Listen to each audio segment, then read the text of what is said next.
हमारे देश में इलेक्शंस किसी त्योहार की तरह मनाए जाते हैं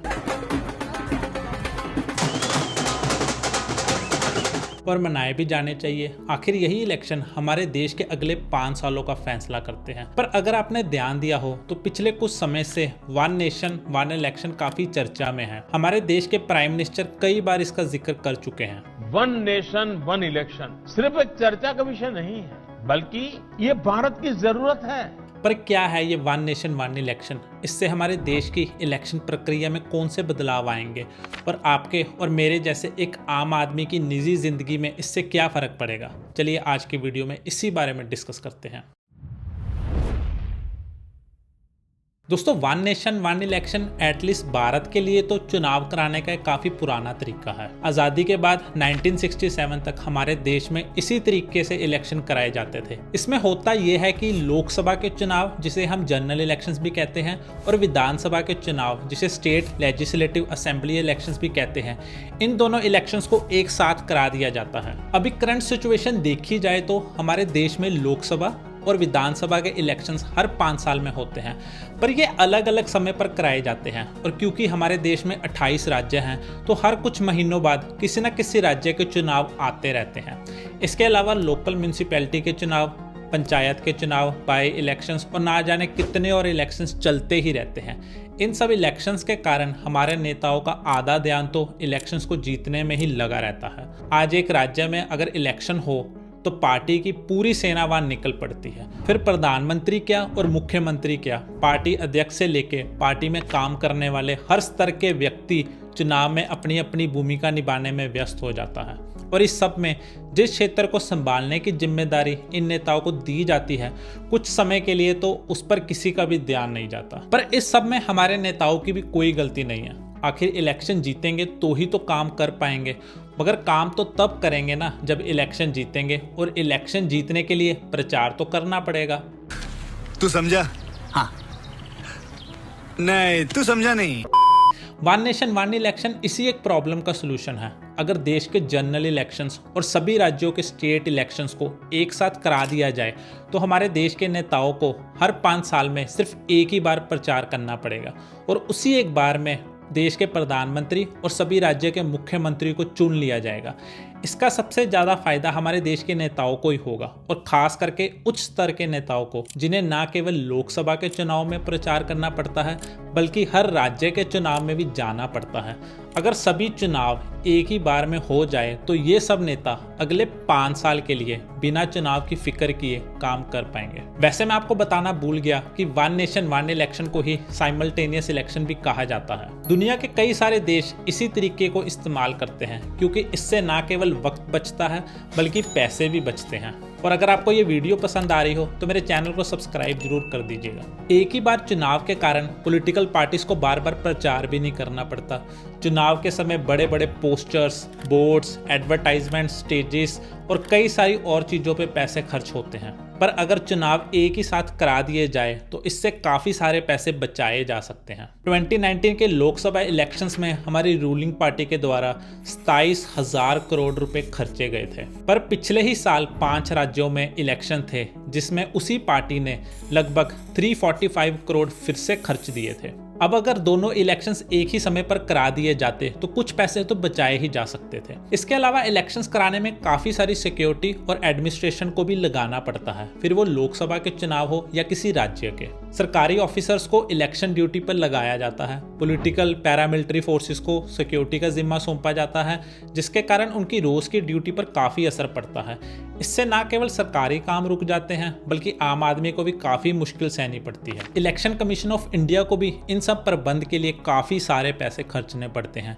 इलेक्शन एक साथ कराने से ये सब प्रॉब्लम्स भी कुछ कम हो सकती है। कई सारी रिपोर्ट्स में तो ये भी जिक्र किया गया है कि अगर एक साथ इलेक्शन कराए जाएं तो इससे वोट परसेंटेज भी बढ़ सकती है। अभी हर कुछ समय बाद कोई ना कोई और कहीं ना कहीं इलेक्शंस चलते रहते हैं, जिस कारण लोग अपनी वोटिंग पावर को भी इतनी अहमियत नहीं देते। अगर यही वोट डालने का मौका 5 साल में केवल एक ही बार मिले तो लोग शायद इलेक्शंस को ज़्यादा सीरियसली लेने लगेंगे, जिस कारण ज़्यादा लोग वोट डालने जाएंगे। बट अब सवाल ये है कि अगर एक साथ इलेक्शंस के इतने सारे फायदे हैं तो इसे इम्प्लीमेंट क्यों नहीं कर दिया जाता। और सबसे अहम बात, जब हमारे देश में आज़ादी से ही साइमल्टेनियस इलेक्शन कराए जा रहे थे तो हम इस सिचुएशन में कैसे पहुंच गए जहां हर राज्य के इलेक्शंस अलग अलग समय पे हो रहे हैं। दोस्तों, जब भी किसी स्टेट की 5 साल से पहले सरकार गिर जाए या टूट जाए तो उन कंडीशंस में री इलेक्शन कराए जाते हैं।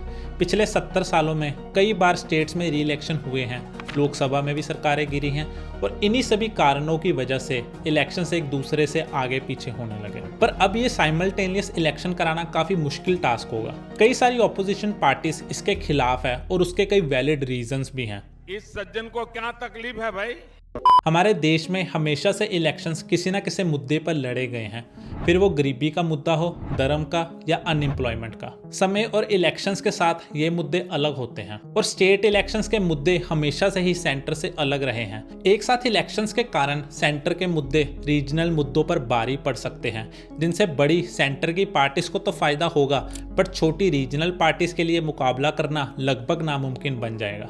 इसके अलावा अगर 5 साल से पहले कोई स्टेट असेंबली टूटती है तो उस सिचुएशन में क्या किया जाएगा, उस पर भी विचार करना पड़ेगा। ईवीएम को लेके भी एक बहस है जो मेरी नज़र में तो इतनी अहमियत नहीं रखती, बट कई लोगों का कहना है कि एक साथ इलेक्शंस के कारण हमें काफ़ी ज़्यादा मात्रा में ईवीएम्स की ज़रूरत पड़ेगी, जिस कारण इलेक्शंस कराने का खर्चा भी बढ़ सकता है। एक ईवीएम केवल 15 साल के लिए ही इस्तेमाल की जा सकती है और क्योंकि 5 साल में केवल एक ही बार इलेक्शन कराए जाएंगे तो एक ईवीएम सिर्फ 3 ही बार यूज की जा सकती है। अभी इन ईवीएम्स को हर कुछ समय बाद इस्तेमाल किया जाता है। इन्हीं सब कारणों की वजह से देश की कई सारी parties one nation one election के विरोध में हैं। कुछ दिन पहले हमारे देश की सरकार के द्वारा एक हाई लेवल कमेटी का संगठन किया गया था, जिसे हमारे एक्स प्रेसिडेंट श्री रामनाथ कोविंद जी के द्वारा लीड किया जा रहा है। इस कमेटी को ये जिम्मेदारी दी गई है कि वो इन इलेक्शंस को एक साथ कराने में आने वाली मुश्किलों की एक लिस्ट तैयार करे, क्योंकि ये मुद्दे स्टेट से भी जुड़े हुए हैं। इन चेंजेस को लाने के लिए हमारे संविधान में भी कई सारे बदलाव लाने होंगे और स्टेट्स को भी इससे सहमत होना पड़ेगा। हमारा देश एक डेमोक्रेटिक कंट्री है, इनफैक्ट दुनिया की सबसे बड़ी डेमोक्रेसी है और इसी कारण इस बदलाव को लाना है तो देश की हर एक पार्टी को इस चेंज का हिस्सा बनना पड़ेगा।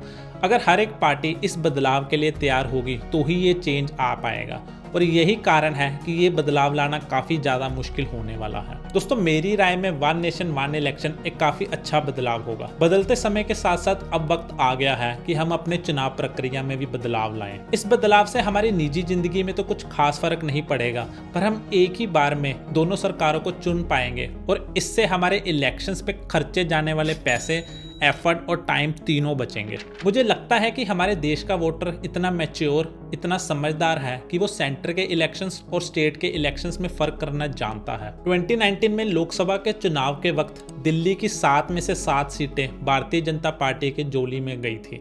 दिल्ली की जनता ने पूर्ण बहुमत देके ये बता दिया था कि वो किस पार्टी के साथ खड़ी है, पर उससे अगले ही साल जब विधानसभा के चुनाव हुए तो पासा पलट गया।